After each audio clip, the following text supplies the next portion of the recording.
You are 9 years old when your tutor notices that you cannot feel your hand. Not numb, not weak. Gone, the way a candle goes out, completely, leaving nothing. He presses his fingers into your palm. Nothing. He digs a fingernail into the skin. Nothing. He looks at your face, and you look back at him, and neither of you says a word. He knows exactly what this means. Leprosy. Your father Amalric closes the meeting. He sends everyone out of the room. He sits alone with this for the rest of the afternoon. What it means for his son. What it means for the kingdom. What it means for a throne that will one day pass to a body already beginning to fail. Then he opens the doors. The court comes back in. Business continues. So do you. This is Jerusalem, 1170. The Kingdom of Jerusalem, the Christian state carved out of the Holy Land 60 years before your birth, held since then by force, prayer, and the hope that the Muslim powers surrounding it will not unite under one capable leader. They are starting to unite. A Kurdish general named Saladin has been absorbing rival factions across Egypt and Syria, patient and methodical, and everyone who returns to Jerusalem from the east brings the same message. He is coming. It is a matter of when. Your tutor, William of Tyre, teaches you to ride, to read, to think in multiple languages. You are a good student. You are also a student who has leprosy, a disease that in this century is incurable, progressive, and understood well enough that everyone in the room knows what is coming. The nerves go first, then the tissue, then the body's ability to heal itself. It does not stop. It does not slow down. It does not negotiate. Your father Amalric dies in 1174, when you are 13, of an illness unrelated to yours. You take the throne of Jerusalem. A child king with leprosy in a kingdom that cannot afford weakness. The barons move fast. They propose a regent, a senior noble who governs in the king's name when the king is too young or too incapacitated to rule directly. Raymond III of Tripoli, one of the most experienced lords in the Crusader states, takes the position. You watch Raymond govern. Every decision, every letter, every negotiation. You are not waiting to be old enough.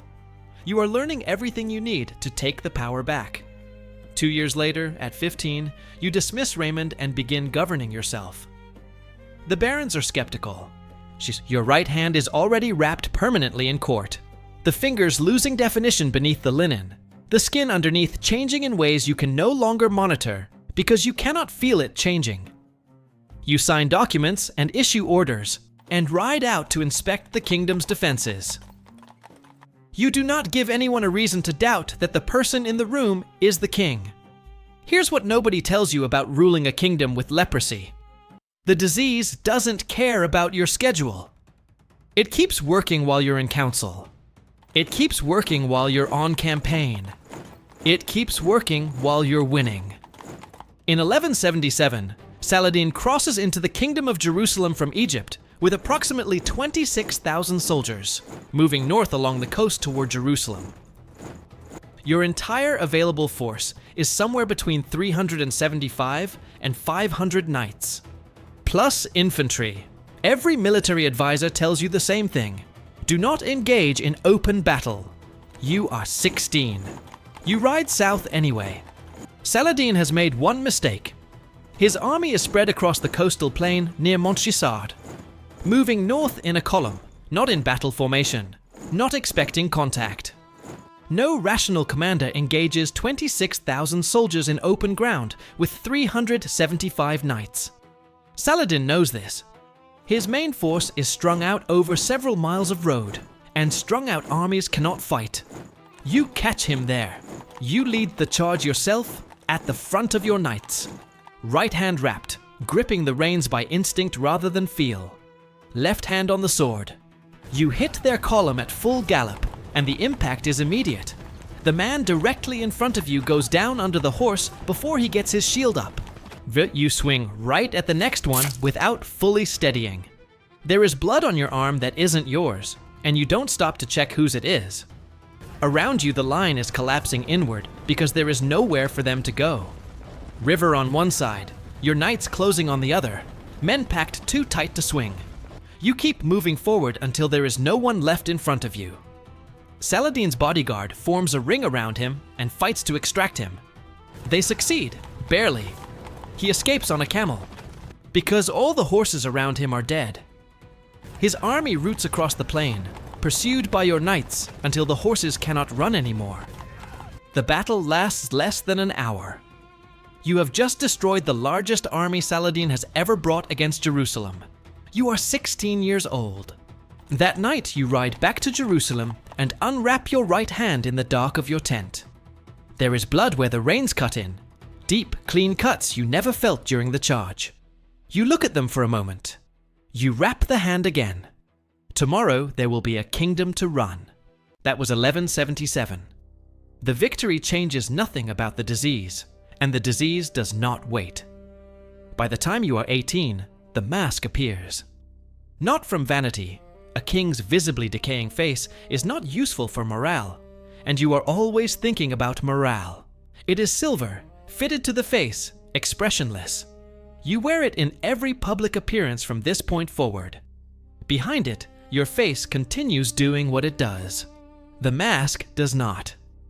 In private, your left hand has begun to need wrapping too. The same deadness spreading from finger to palm. The same absence where sensation used to be. You govern. Every day you can sit up, you hold court. Every day you can ride, you ride. The political situation around you is constant. Your sister Sibylla's marriage is a running crisis because whoever she marries becomes a candidate to replace you, and the barons who supported Raymond have never fully accepted your authority.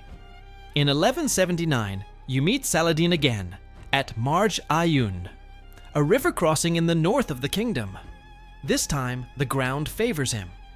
Your cavalry commits too early. The formation breaks, and what should be an engagement becomes a rout. You are in the middle of it. Mask on, both hands wrapped, trying to hold the line together as it comes apart around you. A blow catches your shoulder through the armor. You feel it, which surprises you, because you feel almost nothing anymore. You stay in the saddle. It is not enough. You are nearly captured. One of your senior commanders, Odo of Saint Amand, master of the Knights Templar, the military order sworn to defend the Holy Land, is taken prisoner. He dies in captivity rather than be ransomed, because the rules of his order forbid it, and he refuses to ask his family. You ride back to Jerusalem. Both hands wrapped, mask on, shoulder bruised under the armor. You think about what you still have and what it is worth. The answer, apparently, is enough. Keep going. By 1182, you cannot ride anymore. The legs have gone the way of the hands, nerves dead, tissue breaking down, the body no longer able to grip or feel or push. You govern from a litter now, a covered stretcher carried by 4 men, transported to wherever the court needs to be, to whatever negotiation requires your presence, to the walls of whatever city Saladin is threatening. The silver mask travels with you. It goes on before the curtains of the litter open. You are 21. You are running a kingdom from a stretcher. You are still winning. Your sister Sibylla has married a French nobleman named Guy of Lusignan, who most of your senior barons consider incompetent. You appoint Guy as regent over their objections, because the alternative is a succession crisis that Saladin can walk straight through.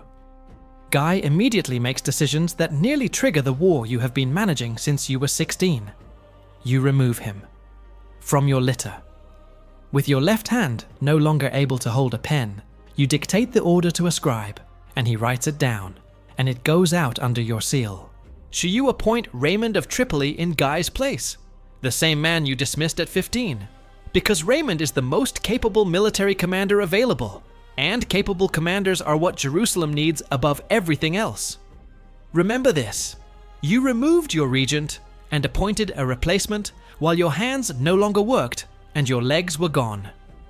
Because someone had to. In 1183, Saladin besieges Kerak, a massive crusader fortress in the south, where, in a coincidence that history enjoys, a royal wedding is taking place inside the walls, while siege engines operate outside. The constable inside sends Saladin a plate of wedding food across the battlements. Saladin asks which tower the newlyweds are in, and orders his engineers not to bombard it. You hear about this from your litter. You muster the army. You appear at the edge of the plain below Kerak, mask on, carried, unable to ride. Saladin looks at the force and withdraws without engaging. This is the last time your presence on a battlefield changes the outcome without a fight. By 1184, the eyes begin to fail. In council, you can no longer read the documents placed before you. The letters blur. The faces across the table become shapes without features. You have scribes read everything aloud. You listen. You decide. You dictate the responses. The mask sits on a face that can no longer see the room it is sitting in. You are 23 years old, and you are governing blind. You dictate letters to every court in Europe, asking for military support, for a new crusade, for something that will give Jerusalem the resources to survive what is coming. The letters are specific, eloquent, and almost entirely ignored. The kings of Europe have their own problems. In 1185, you die in Jerusalem, in the spring, at 24. The exact date is not recorded with the precision historians would prefer. You have been king for 11 years. In 1187, Guy of Lusignan, your successor by marriage to your sister, the man you removed from the regency because he made bad decisions, leads the army of Jerusalem to a plateau called the Horns of Hattin. Saladin surrounds them in July heat, burns the dry grass to add smoke to the thirst, and destroys the army in a single afternoon. Jerusalem surrenders in October. The city you spent 11 years defending falls 3 years after you die, to the man you defeated at 16, because the person who replaced you made exactly the mistakes you spent your reign preventing. Saladin enters Jerusalem and does not massacre the population. He ransoms the poor himself when they cannot pay. He allows the Christian inhabitants to leave with their property. Historians note for centuries that Saladin's conquest was conducted with more mercy than the original Christian conquest 90 years before. Somewhere between the 9-year-old in the riding lesson and the blind king dictating letters from a litter, there was a person who understood something that most people in his position would have used as an excuse. He was going to die. Badly. Slowly. Publicly. There was nothing to be done about it. He decided that was not the point. He fought Saladin to a draw for 11 years, with a body that was losing the fight faster than the kingdom was. So he led a cavalry charge at 16, with a hand that couldn't feel the reins cutting in, swinging a sword into men who had twice his numbers and all of their limbs. He put on a silver mask at 18 and never took it off in public again. He held court with both hands wrapped. He governed from a stretcher. He took a blow at Marj Ayun that he felt through armor with a body that had almost stopped feeling anything, and he stayed in the saddle, and he rode home, and he kept going. He issued orders through a scribe when the hands stopped working. He made decisions in a room he could no longer see, because the kingdom needed a king. He was the king. That was the end of the analysis. He did not save Jerusalem. No one person was going to save Jerusalem. So what he did was give it 11 more years. And in those 11 years, pilgrims walked to the Church of the Holy Sepulchre. Merchants traded in the markets. Children grew up inside walls that were still standing. He thought that was worth doing. He was 24 when he died. He was right.